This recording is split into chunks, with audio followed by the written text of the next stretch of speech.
मंडळी, आज आपण कोल्हापूर जिल्ह्यामध्ये तालुका गडहिंग्लज या ठिकाणी आहे आणि या दादांनी सुरेश नैन डेअरी फार्मवरून हरियाणा येथून या म्हशी आणलेल्या आहेत. 2 म्हशी यांनी खरेदी केल्या आहेत. ते व्यापारी देखील या ठिकाणी आलेले आहेत. दादा नमस्कार. नमस्कार. कुठून आणल्यात या म्हशी?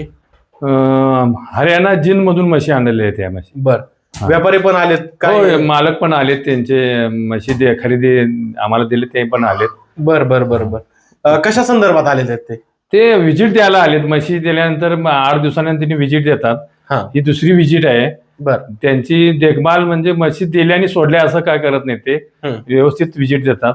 बर, आणि म्हैस येऊन चेक हे करून जातात ते. बर बर बर चांगल्या म्हशी दिल्या का त्यांनी? हो, चांगल्या म्हशी दिल्या. आता तुम्ही व्हिडिओच्या माध्यमातून म्हशी बघतायच, कशा म्हशी आहेत, काय आहेत. बरोबर. काय अडचण नाही म्हशींची, दुधाची काय अडचण नाही. दूध व्यवस्थित 7-7 लिटर दूध देतात एका टायमाला 7 लिटर. दिवसाला 14 लिटर दूध देतात. म्हणजे दोन्ही 14 लिटर देतात. मंडळी, दोन्ही 14 लिटरच्या या म्हशी आहेत. तुम्ही बघू शकता या ठिकाणी असा यांचा छोटासा गोटा आहे. म्हशी टॉप क्वालिटीच्या यांनी भरलेल्या आहेत. किती वेळ त्याच्या म्हशी दादा? ही दुसऱ्या येताची ती पहिल्या येताची. ही दुसऱ्या वेताची ती पहिला रोज.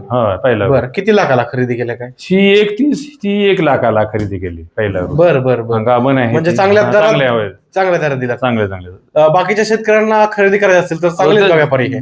बाकीच्या शेतकऱ्यांनी खरेदी करायचं, जिनशिवाय नैन डेअरी फार्म खरेदी करावी. फसवणूक होणार नाही. शेतकऱ्यांचे ते